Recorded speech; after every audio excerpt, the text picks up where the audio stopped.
You know, some people think they're wise guys, and will say things like, if you can't do, then teach. Hi, allow me to introduce myself.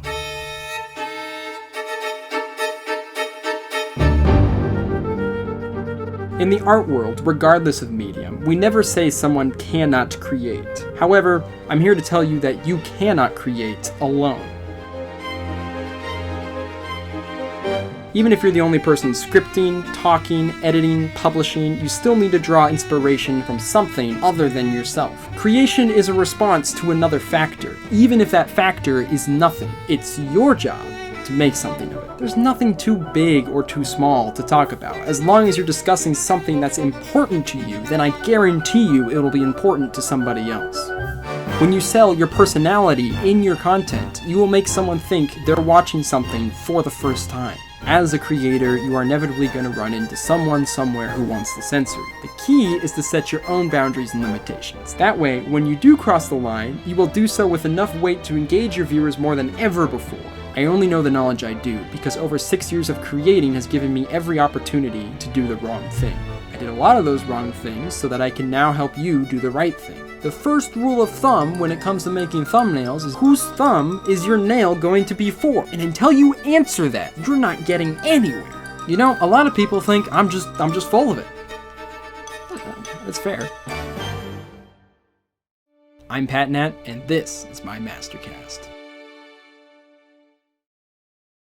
If you're confused right now, then congratulations, you're a very normal human being. I'm here to tell you that I'm officially launching my Patreon. Now, I technically did this 2 years ago, but that was mainly to secure the URL, as well as get a feel for the system itself. However, this is the first time I'm officially advertising it and launching it, I guess. After thinking about what direction I wanted to take the PatNat channel in, I came to the idea of starting Pat's Creative Podcast, despite how desperately I wanted to name it Pat's Mastercast, but just a little too close to copyright infringement there. Pat's Creative Podcast is a series for my patrons discussing the ins and outs of content creation. Now, when I say content, I'm more referring towards digital content, such as YouTube videos, but a lot of the insight can be shared towards any other art form. Over the last 6 years on YouTube, my mindset has changed drastically to the point that I now believe I'm in the best spot creatively than ever before. How you think about content creation and the ideology surrounding it plays a big part in your creative motivation, inspiration, aspiration, determination, dedication, and at this point I think I'm just reading a thesaurus. And how you approach content creation is just the start. In this series, I also plan on going over specifics such as programs, gear,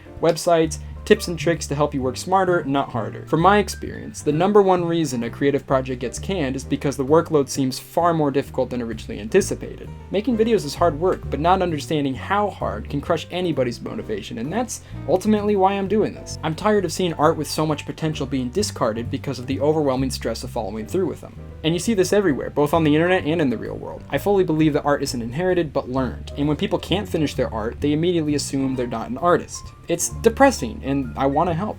But Pat, if you really want to help, why are you putting it on Patreon and not just on YouTube for the whole world to see? In a way, it is going to be public. I'll be releasing specific topics from the podcast on the PatNat channel. After a few months, you'll be able to watch most of the first episode just through the edited versions. The purpose of the Patreon is simply to be an outlet for those who want to support me as a creator and to listen to the full podcast episodes before the clips are all released. If you feel you're not in a position to support me but still eager to hear what I have to say, then by all means, don't go to the Patreon. Just stay here on the channel and wait for regularly released segments. If you do feel you're in a position to support me, then you can join my $5 tier to get access to every podcast as they release. There is also a $10 tier, but as of now it's the same thing as $5 tier except for those who want to support me even further. However, this may change in the future.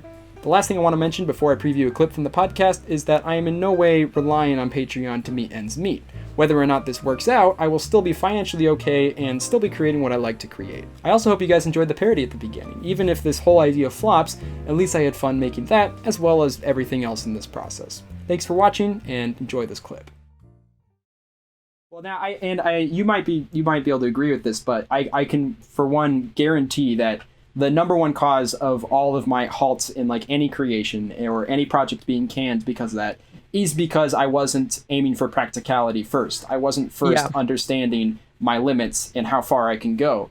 I would set like these really big projects that were much bigger than me, And that ambition's good. I mean, you that ambition's important in creation, but if you have nothing to limit that ambition, if you have no self-restraints on that ambition, then naturally you're going to burn out of every project that you start, because nobody can just create a project that they see a completely ideal project, 100% good. You need to be able to set limits so that you can fill in those limits as much as you can. I mean, if you set this idea of like, this is something that's practical, this is something that can be done, it's not the biggest project ever. It's, you know, I'm not saying like this is like groundbreaking, but for what it is, I'm able to get as far as I can within those limits. Yes. And then you find yourself grabbing a product that's now completely full, as opposed to so many half-finished, really, really good projects, but are half-finished.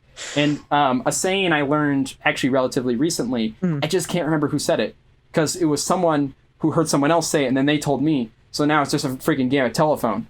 But the saying they said was that a perfect project is good, but a finished project is better.